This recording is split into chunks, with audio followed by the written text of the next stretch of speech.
Mister വീണ George എന്ന് പറയുന്ന പേര് ആറന്മുളയിലെ വോട്ടർമാർക്ക് പറഞ്ഞു കൊടുക്കേണ്ടതായിട്ടില്ല. 3ാം തവണ മത്സരരംഗത്തേക്ക് ഇറങ്ങുകയാണ്. അപ്പോൾ മണ്ഡലത്തിന്റെ പൾസ് അറിയാവുന്ന ഒരാളാണ്. എന്താണ് പ്രതീക്ഷ?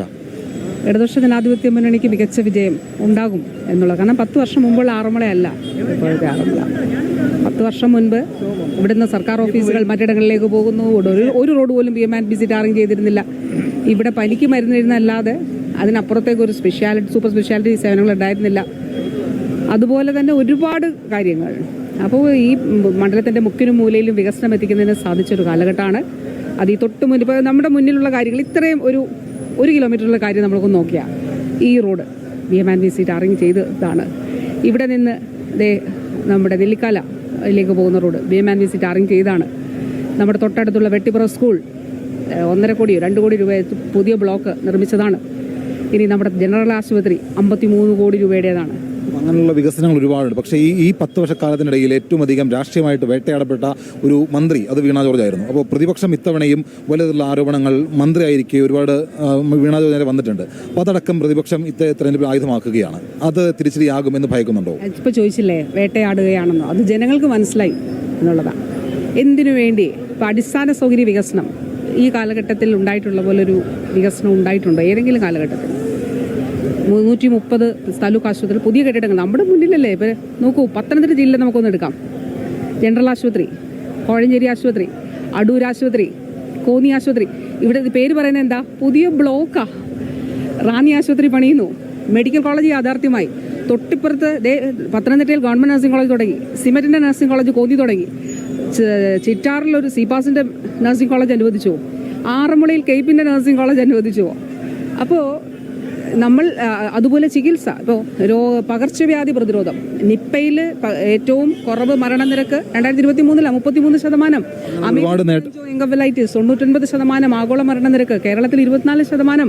അങ്ങനെയുള്ള വികസനത്തെക്കുറിച്ചുള്ള നേട്ടങ്ങളെക്കുറിച്ച് ഒരുപാട് പറയാനുണ്ട്. ഈ വ്യക്തിപരമായിട്ടുള്ള അധിക്ഷേപം അല്ലെങ്കിൽ അത്തരത്തിലുള്ള സൈബർ ആക്രമണങ്ങൾ അത് ഇനിയും മുമ്പോട്ടും ഉണ്ടാകും എന്ന് ആ രീതിയിലുള്ള കാര്യങ്ങളാണ് വരുന്നത്. അപ്പോൾ അതിനൊക്കെയുള്ള ഒരു പ്രതികരണം എന്താണ്? അല്ല, ഇത് കേരളത്തിലെ പ്രിയപ്പെട്ടവർ, എൻ്റെ പ്രിയപ്പെട്ടവരായിട്ടുള്ള എല്ലാ ആളുകളും തിരിച്ചറിയുന്നു എന്നുള്ളതാണ്. ഈ വേട്ടയാടൽ എന്തിനു വേണ്ടിയിട്ടാണ് അത് ചെയ്തത്? ഏത് കാര്യത്തിന് വേണ്ടിയിട്ടാണ്? ഏതോ കാലത്ത് ഉള്ള സംഭവങ്ങളുടെ പേരിൽ ആ കാലത്ത് മന്ത്രിയല്ലാത്ത എന്നെ ആക്രമിക്കുന്നു. എന്ത് ന്യായമാണ് അതിലുള്ളത്?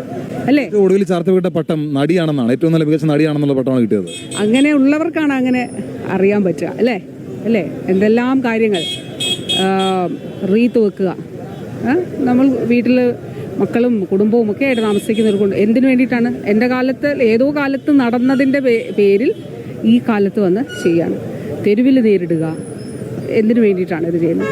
ഇതൊന്നും മാത്രമല്ലല്ലോ, 5 വർഷമായിട്ട് ഏതൊക്കെ തരത്തിൽ ആക്രമിച്ചു.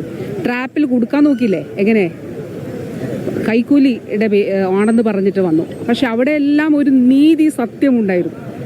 അതുകൊണ്ടാണ് നീതി സത്യം ഇത്തവണയും ജയിക്കും തീർച്ചയായിട്ടും. മറ്റൊരു കാര്യം, ഇപ്പോൾ വീണ ജോർജ് കുടുംബപരമായിട്ട് ചില കാര്യങ്ങളിൽ നിന്ന് മാറി നിന്നപ്പോൾ ഇത്തവണ മത്സരിക്കേണ്ടതില്ല എന്ന് പങ്കാളി പറയുന്ന ഒരു സാഹചര്യം ഉണ്ടായിരുന്നു. അപ്പോൾ ഭർത്താവ് പറയുന്ന ഒരു സാഹചര്യം ഉണ്ടായിരുന്നു. പറഞ്ഞിട്ടില്ല, അത് ഇവിടെ അദ്ദേഹം തന്നെ പറഞ്ഞിട്ടുള്ള എന്ന് വെച്ചാൽ ഇത്രയും ഒരാൾ ആക്രമിക്കപ്പെടുകയല്ലേ. ചില മാധ്യമങ്ങൾ, എല്ലാ മാധ്യമങ്ങളും, ചില മാധ്യമങ്ങൾ തെറ്റായ വാർത്തകൾ മാത്രം കൊടുക്കുന്നു. എനിക്കെതിരെ ഒരു ഡെസ്ക് ഉണ്ടെന്ന് ഒരു മുതിർന്ന മാധ്യമപ്രവർത്തകൻ പറഞ്ഞു. കേരളത്തിന്റെ ചരിത്രത്തിൽ ഏതെങ്കിലും ഒരു ആൾക്കെതിരെ ഒരു ഡെസ്ക് പ്രവർത്തിച്ചതായിട്ട് എനിക്കറിയില്ല. പക്ഷേ എനിക്ക് അങ്ങനെ സീനിയർ ആയിട്ടുള്ള ജേർണലിസ്റ്റ് ആണല്ലോ പറഞ്ഞത്. വരട്ടെ. അപ്പോൾ അപ്പോൾ കള്ള വാർത്തകൾ ഉണ്ടാക്കാൻ വേണ്ടിയിട്ട് ഒരു ഡെസ്ക് പ്രവർത്തിക്കുന്നു. പിന്നെ അതുപോലെ തന്നെ ഈ തരത്തിലുള്ള ആക്രമണം അതൊരു വേട്ടയാടലാണ് എന്നുള്ളത് എല്ലാവർക്കും മനസ്സിലായല്ലോ. വികസനം പറഞ്ഞായിരിക്കുമോ ഇത്തവണയും ജനവിധി തേടുക? വികസനത്തിനപ്പുറത്തേക്ക് പറയാൻ ജനങ്ങൾ പറയാനുള്ള കാര്യങ്ങൾ എന്തൊക്കെയാണ്? എന്താണ് പറഞ്ഞത്? വികസനത്തിനപ്പുറത്തേക്ക് രാഷ്ട്രീയം പറഞ്ഞുകൊണ്ട് ഈ തെരഞ്ഞെടുപ്പ് നമ്മൾ നേരിടണമല്ലോ. അപ്പോൾ അത് ജനങ്ങൾ എന്തായിരിക്കും പറയുക? രാഷ്ട്രീയ പ്രചരണം. തീർച്ചയായിട്ടും തെരഞ്ഞെടുപ്പ് ഒരു രാഷ്ട്രീയ പോരാട്ടം തന്നെയാണല്ലോ. ആ രാഷ്ട്രീയ പോരാട്ടത്തിൽ കേരളത്തിലെ ഇടതുപക്ഷ ജനാധിപത്യ മുന്നണിയെ സംബന്ധിച്ചിടത്തോളം ശരിപക്ഷത്തും ജനപക്ഷത്തുമാണ് നിലകൊള്ളുന്നത്. അത് സാമൂഹ്യക്ഷേമമാണെങ്കിലും വികസനമാണെങ്കിലും നിലപാടുകളാണെങ്കിലും മനുഷ്യരെ ചേർത്ത് പിടിക്കുന്നതിലാണെങ്കിലും. ഇപ്പം നമ്മൾ ഇന്ത്യയിൽ തന്നെ ഏറ്റവും വർഗീയ കലാപങ്ങൾ ഇല്ലാത്ത ഒരു 10 വർഷം ഉണ്ടായിട്ടില്ല വർഗീയ കലാപം. അതുപോലെ ക്രമസമാധാന പാലനം ഏറ്റവും ഇന്ത്യയിൽ മികച്ച നിലനിൽക്കുന്നത്.